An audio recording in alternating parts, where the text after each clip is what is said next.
Hey guys! Okay, welcome to our fortnightly leadership training. As we kind of thought about what we wanted to talk about, I think one of the biggest things was with so many promotions recently, we really wanted to kind of take responsibility or to share the responsibilities of a director. I think part of the reason, and if there are SSCs on here, this is for you too because it will help you prepare for that role. But I think there's a lot of confusion sometimes as to what a director's role really is. And I actually think that a lot of people actually think there's a lot more to the role of director, and sometimes they're doing a lot more than what they necessarily need to do. But we'll get into that because we all know that what we put in is what we get out in our personal business. And that actually works same way with leadership. What we put in is what we get out of it. And so Andrew's going to quickly go through the leadership roles from director, star director, and SSD and explain who you're responsible for, and then we'll get into the actual responsibilities of a director. Okay. So basically, right, when we become sponsors, you have responsibility of steward. We're going to talk about stewardship. Yeah. And stewardship is basically who you have responsibility for. Is my definition of stewardship. Do you have anything else you'd like to add to that? No. Who you have responsibility for. So when we sponsor people, we have stewardship over them. They are our responsibility to help them to know the things that they need to do. When you become a director, okay, the way I'm going to do this, I'm just going to read it. Otherwise, I'll stuff it up. Cindy said make it up myself, but I'm going to stuff it up. So I'll just read it. Stewardship. In addition to your responsibilities as a sponsor, as a director or above, you also have stewardship for your team and downline members as follows. Director. You have stewardship for your first generation directors and star directors in your group. So if you're a director, you have responsibility for your first generation directors and star directors. Yep. Star director, you have stewardship for the first generation directors, first and second generation directors and star directors in your group. Okay. Does that make sense? Yeah. Superstar director, you have stewardship for all directors and star directors in your group, not under other star directors. Okay. So that's the one that differs a little bit, right? So you've got directors, is your first generation directors and star directors under you. You have stewardship over them. As a star director, this first and second generations. And then superstar director is everyone underneath you in leadership roles, directors or star directors, who aren't under other superstar directors. And superstar directors. And the superstar directors within your group. Okay, so hopefully that made sense. If it doesn't, use the comments and we will get back to it. So that's what your stewardship is. And you know, there are sometimes circumstances where you might have other people reach out to you that might be further down in your stewardship. I've always just answered them because I don't know. It's a nice thing to do. Yeah, but that's who you're responsible for, and that's important to understand because I think sometimes we just think we're responsible for our front line, but once we have leadership underneath us, we are responsible for them as well, in multiple generations down. So we're going to go through what your team will expect from you when you are a director. So one of those is they want you to stay connected with them and consistent with your communication. And we'll get through as to what you can kind of use for these methods. They also are looking at your example. A lot of people are watching you, and whether you think that you have a team page now that there's no one speaking in, or there's no one that there's no one kind of giving you anything back, they're watching you. They're watching what you're doing on your personal page. They're watching what you're doing, you know, with your PRV. They're looking for your name in the top sellers, in the top recruiters. They are watching everything that you do. And so they are looking for you for an example and also to be inspired by, which can sometimes feel a little bit heavy, but that is what they're looking to you for. They are also looking to you for help in understanding and explaining the compensation plan. So if you're a director, you should know the compensation plan, and you should really know at least the basics of how that works, how you can use that to promote, how you can use that to help other people be successful in their business. They are looking for you to acknowledge and recognize them now for their hard work. Now, this doesn't mean, and there's all different types of recognition. We're not going to get into that. But this is one of the things that they're looking for. People want to Someone be else's iPad's on me. Hey, Sam. People want to be recognized. People, I don't know if everyone on here was here for our last SFR where we had Amanda Gore, and no, actually it was the first Can we say it right? There we go. in Melbourne, where she talked about ta-da. Yeah. So usually people say stuff and they're saying, what they're really saying is ta-da. Look at me, I did a trick. Look at me, I got a basket party out. Look at me, I'm active. Look at me. And they really just want to be recognized. They want to be recognized publicly. They want to be recognized privately. They want to be recognized feel good. They want their family and friends to know that they're doing stuff. So they're looking at you for recognition. And it doesn't have to cost money, but it might cost a little bit of time. But you know how you're going to make them feel pretty darn good about themselves. And that's part of what people are going to expect from you. And then they are also looking at you to be working your own business. So what Scentsy expects from you, we're going to go through that now. So as a director, you need to continue to embody the company values of simplicity, authenticity, and generosity. So that's what the whole company is founded on. That's what we should still be trying to do. We need to stay informed of home office updates and announcements. That's through the news tab. Through the news tab, but also letting everyone know that something has changed, and to go and check the news tab or that kind of thing. You don't necessarily have to give the announcement. That's not your responsibility, but you should be making your team aware that there has been changes. Well, you should at least know the changes. That way, if they ask you, you can at least answer them. Yeah. Learn and share the 5 fundamentals of team building, which we're going to talk about, are we? Yeah. Happy with that? Attend boot camp.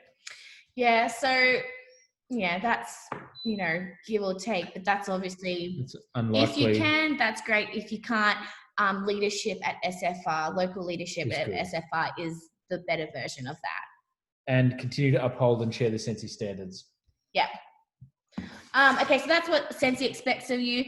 And what you should remember to do is you need to continue to sell and sponsor. This is sometimes a hard lesson to learn. If it's not what you do, or you haven't kept that going, you're going to learn very quickly what that means for your business, and you're going to learn very quickly how that can affect your business. So you need to continue to do the things that got you to director in the first place, which is selling and sponsoring.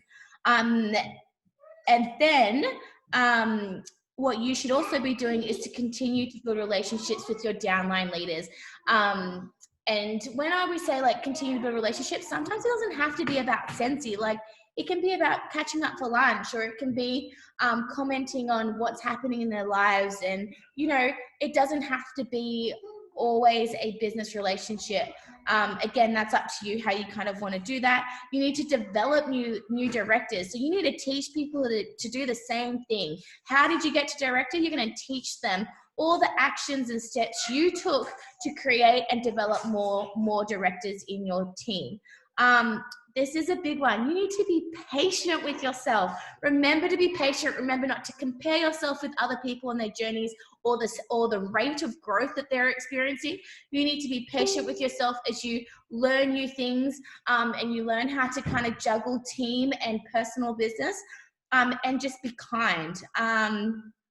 And also, you need to be able to teach your team the 5 fundamentals of team building, which we'll go through. And then the other thing is the last thing you need to remember is to create a system that's going to help you streamline your day-to-day training of your team.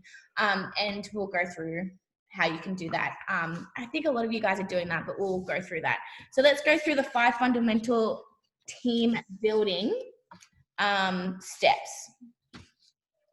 So number one, want to talk about what the 5 fundamental things, what that Yeah, is? so there's the 5 fundamental steps is prepare, discover, coach, connect, and replicate. So the first step is to prepare. That's the first fundamental. We want you to feel prepared to lead your team in this new role and to feel confident and credible as a leader. So there's a few things that you can do to help you be prepared to be a leader. They are, thanks, my darling. Yeah. That's what I was about to go. I was going to try and, so they're having the Director Facebook group, which you should all be a part of unless you're an SSC. Region 3. It's called the official R3 Director Group. If you are not a part of that, you need to be asking your upline director to add you to that page. Director support line and chat, which we don't have here in Australia. Sorry, I should have crossed that off. Leadership events. So at FSR, so you've sucked me up now. SFR. But also that probably also entails director calls, which is generally once a month or at least fortnightly, and you would get an email about that and how to attend. Even these leadership calls. Yep. The training section of the Scentsy Success part of your workstation. Heaps of resources on there for lots of different things, training ideas, lots of great things to help you be more successful. Training your new sponsors. Training for new sponsors, that's on the workstation, isn't it? Yeah. And weekly leadership calls. Daily power hour. So daily power hour is for you to make sure that you're still doing your own business. So you need to also prepare yourself to start caring for yourself and others. And this is about taking a service approach to your leadership. I don't know if Bubba's here, maybe she can put it in the comments, but what did she say the other day? It's about leadership is that special Samoan saying. Yes, that special Samoan saying of it's service. I love that. So you need to prepare yourself to serve, and there's going to be times where you serve and it's going to come at like really hard times, or it's going to come in order to lead you must serve. There you go. Thanks, Bubba. There's a lot of service in this business. And I remember when I first started, I felt like I was giving a lot of my time and financial time and energy. And there was a lot of time in my business where I didn't really see the financial benefit to it. I remember one month I was only a lead consultant and we had 6 people come on that month. And I went out and did all these launch parties. And then I had to do my own parties that month too. And then I broke down my commission, and there was 6 launch parties. There was about maybe 4 hours all up between going there, launching them, and then helping them process their parties. And I remember doing the math of that all of that. So that was 20 hours. I think I got paid like $50. And I said to Andrew, it was like 2 months in, I said to Andrew, this is crap. Like $50, that doesn't even cover the petrol that I used to get to these people's houses. Like, I don't think you said that. I think I said that. Or maybe you said it. I don't know. But one of us said it and we're like, that really isn't a lot of money. And I remember even talking to our sponsor, Marita, and saying, I don't know if this team building thing that you keep going on about is even worth it. Like, we got $50 from the 6 people that we launched this month. Like, if I had just made them hostesses and got my PRV for it, I would have made so much more money. And she's just like, Cindy, trust the process. Trust me. You want to invest your time and help them be successful and build other consultants. And I was like, you know what? I'm going to listen to her. She knows what she's talking about. And I did. I trusted the process. And I think a couple months after that, that's when I started to see the benefit of what that meant. And so you have to remind yourself that there's going to be a lot of serving. And as your business grows and as you are maybe your own director and you have more directors come on board, like to develop directors, you're going to need to do a lot of serving. But one of the things that you need to remember is that you need to establish boundaries as well, because it's important that you have boundaries for yourself and your family. We go on about this all the time. You guys know that like Saturdays and Sundays is like a no-go for Andrew and I when it comes to team. You'll see us get a little bit quieter on our team page, or you'll see them scheduled in. But you need to make sure that you have established boundaries. And that's not just for your team page, that's for your phone, that's for your time, that's for, you know, everything that you're doing. Maybe it's deliveries. You don't do deliveries on the weekend. Whatever that is, you need to find the right boundaries that's going to suit you and your family. There's no cookie cutter method for everyone. And then the second, what are they called? fundamental is discover. So it's all about learning. Learn as much as you can about your new and existing consultants. So you want to know your team. We focus a lot on our frontline, but also you need to know what's going on. And so you can do that in a number of ways. You can have get-togethers. You can have non-Scentsy get-togethers around your dogs or your children or go to the movies for girls' night. Whatever you want to do. You can have virtual meetings, especially at the moment. That's working pretty well. Zooms and things like that. Handwritten notes and postcards and emails. So, and for some people, this will be a real natural thing. And for other people, it's going to require a lot of work. Like, it's going to require a lot of getting outside of your comfort zone. But that's this whole business, though. Like, where you will find something easy, other people will find hard, and vice versa. And it's about becoming the best versions of ourselves, not only personally, but as leaders and as business owners. One of the things that happened when we became SSDs was I reached out to a number of different SSDs from America or Region 1 and said, you know, we still feel like we don't know what we're doing in this business. What are the top things that you can tell us, or systems or things that you can give us that we can do that can help us be more effective and better leaders? And the thing that they all said was, it is all about personal connection. It's not about systems and special programs. It is about systems. It's not about special programs and like developing directors through programs. Yeah, like director in 6 weeks or leap to lead and all these other things. It's about reaching out, like this one said, and actually being in touch with people, because the next part of the discover section is the reporting section of your workstation, which will allow you to know birthdays and sensiversaries and important milestones in everyone's lives, and especially their Scentsy lives when it comes to orders and lifetime PRV and things like that. And it's important to recognize those things. And so as you have a one-on-one relationship with everyone, even if it's fairly surface, you can still recognize those things, and it can be a meaningful thing to you and to them. Yeah. Now, the third fundamental is coaching. And we did a coach, was that last week? We did a coaching thing about that. We'll just go over it quickly. One is to help them to dream big. Like, what is it, you know, to allow them to see what's possible with this business. The other thing is, like, what's their current situation right now? Where are they struggling? What can you help them with? What can you coach them through what they're struggling right now in their business? And coaching really is just about business. It can be so hard because we just talked about relationship building and setting boundaries. And now we're like, you know, we want to coach them, and it's really hard to kind of, you know, make that less personal and more about business. But coaching really is no chit chat. It really is focused. It's focused on their business and how you can help them through a really hard time.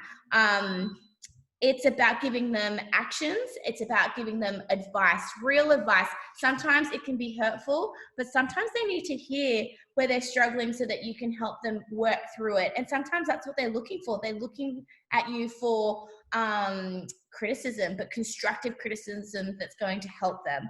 And they're also looking at you to help them measure their goals, measure, you know, their systems and how they can kind of work through that. And then part of that is also recognition. So one of the things that so here's a couple things that you can recognize them for. So I actually personally, I believe, and you can choose how you want to do this, but I believe that to help people become better leaders and directors, we actually need to give them the opportunity to recognize their downline.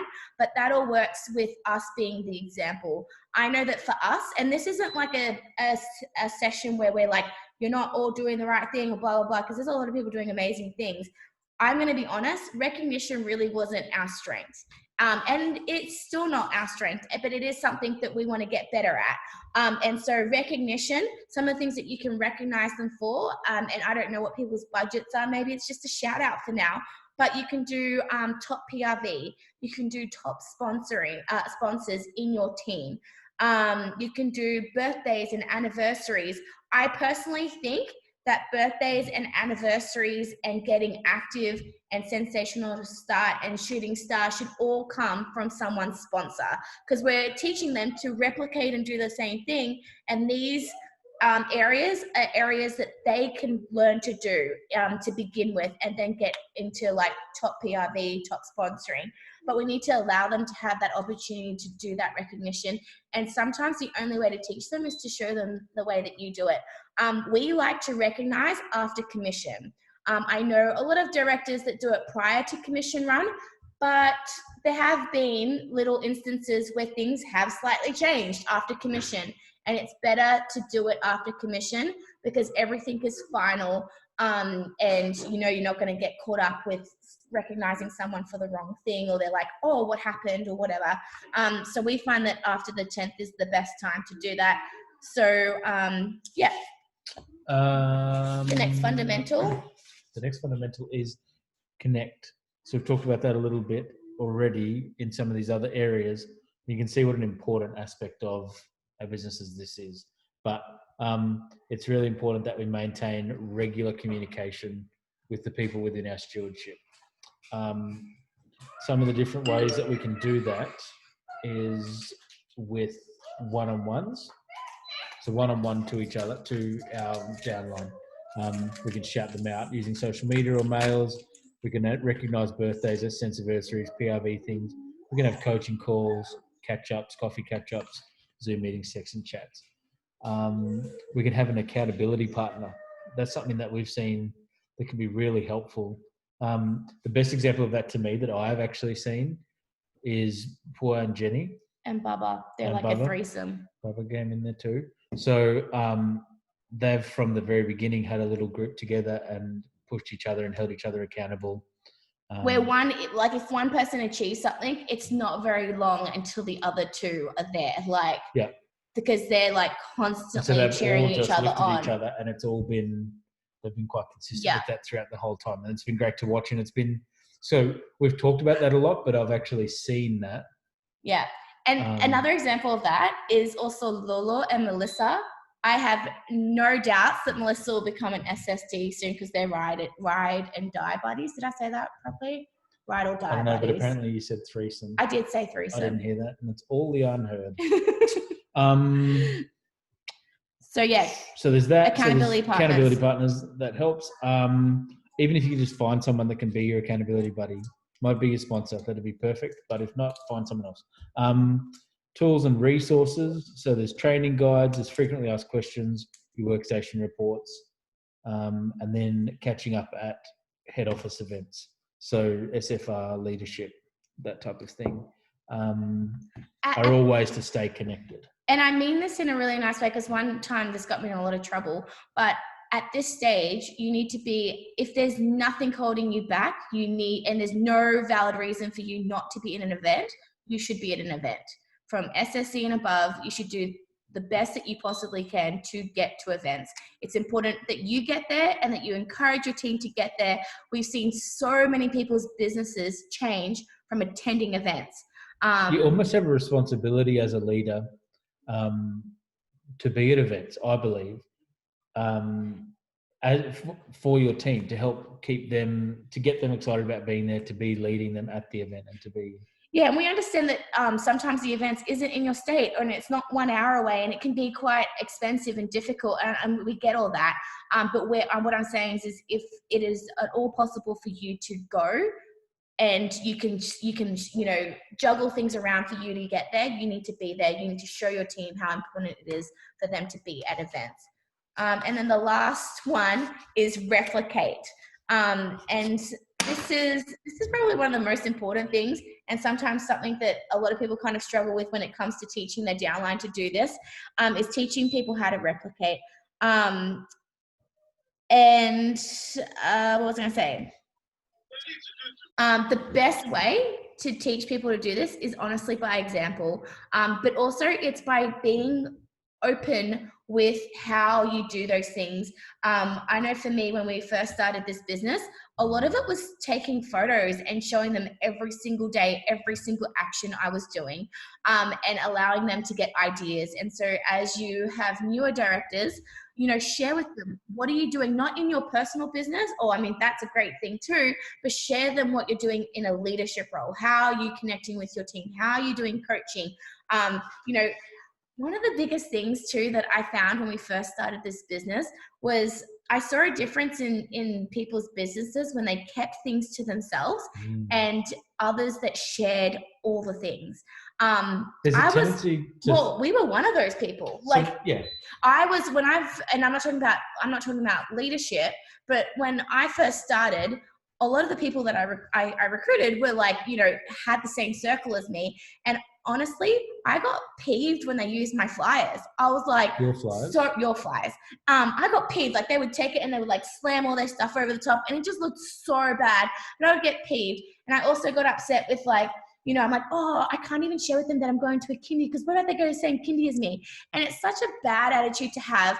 And I was one of those people, because I thought that there wasn't a lot. I didn't think there was enough customers out there for all of us. I thought, no. I have to keep all the people to myself.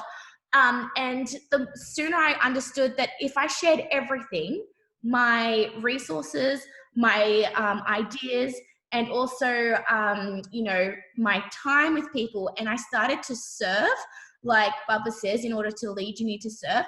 I started to just serve people and stop thinking about the money and stop thinking about what benefits it had for me, and actually want to help people. My business changed. And that is something that a lot of people struggle to kind of switch in their minds, because we are in a world where, what does Orville call it? It's zero-sum game. Zero-sum game world. Zero-sum And game. Most of us don't come from other communities where we're taught to give freely and to succeed together. A lot of people come into this business coming from cutthroat communities or cutthroat industries.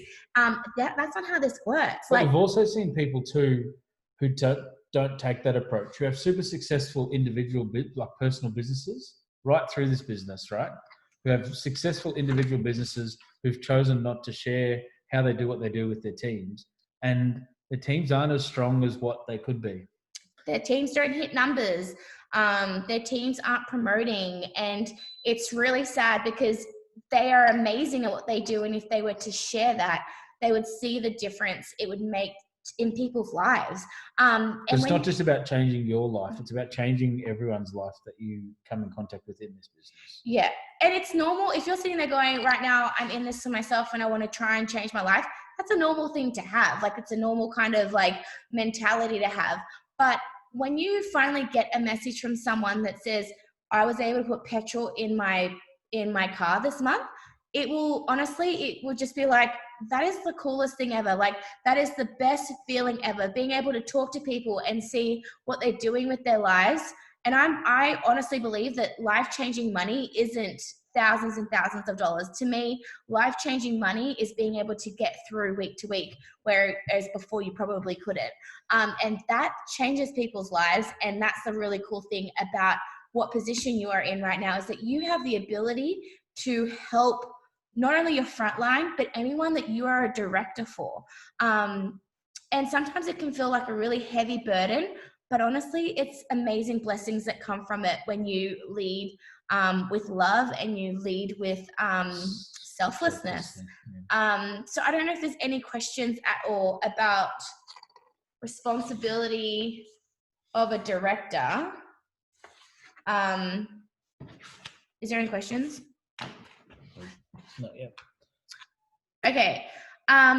If you're sitting there going, I don't do any of those things, or I'm not doing all of those things, it's not about doing all of those things straight away. It's basically about starting with one area. The first area is probably... I was just going to say, we pulled this off the workstation.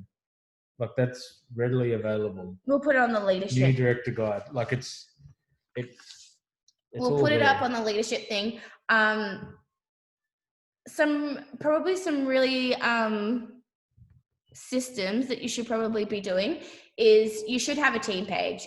From SSC and above right now, you should have a team page of your own. You should be sharing as much as you possibly can on there, and it doesn't have to be amazing things. I mean, you guys know that I suck at English, so you can be anything that you're doing can be a snapshot of whatever it is that you're attempting to do. And also, you know what people really love? Failures. They love seeing you fail at things, and not because you're failing, but they want to see that you're trying something new and that you make mistakes and that you find it difficult. And you know, I remember when I shared that I had an open house and I had no one come.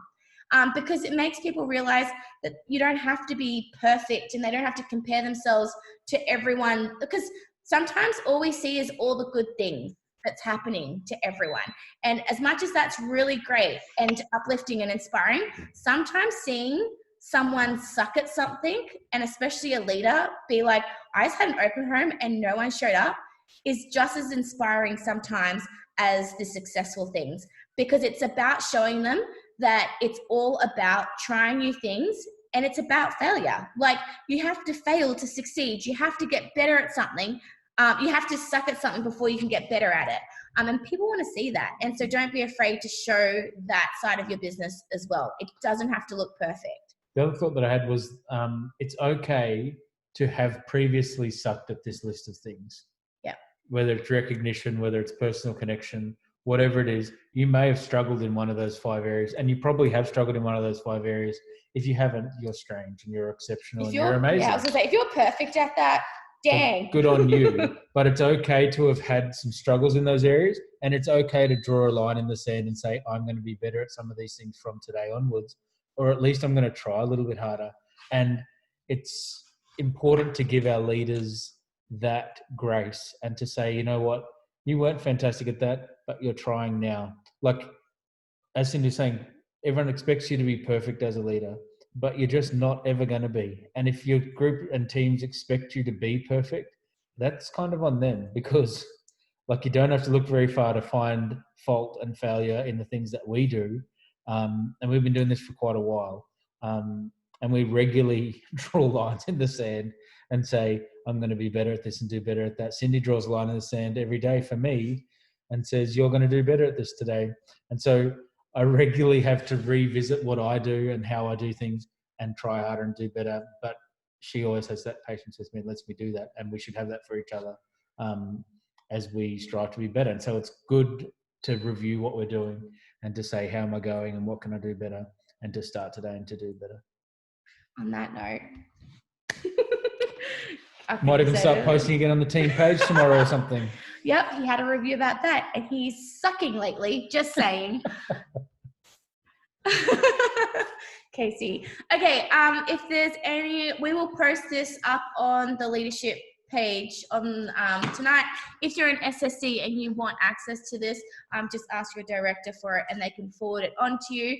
I don't think there's anything wrong with starting to act like a director now, before you have the official title. As soon as you have someone in your team, we should be encouraging our teams to do these things. Yeah. If you're a lead consultant and you have a team member, you should be doing these things. Yeah.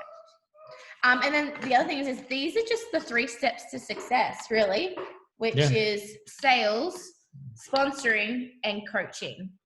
And that's really what leadership is all about, is this coaching side. And that's it. All right. It's a wrap. Okay, thank you guys for coming on. Hopefully this was beneficial. There is no group training tomorrow on Wednesday night. Just have a night off and enjoy. But next Wednesday night, we will be having all 4 SSDs coming on, and we're going to do our first joint training next Wednesday night. So we will set up an event in the next 24 hours. Isn't it 5? All up. Yeah, 4 plus a guest. All right, I'm losing track. So that will be fun. All right, see you guys. Have a good week. Continue to be awesome and continue to lead with love. Thank you. Bye. Thanks, guys.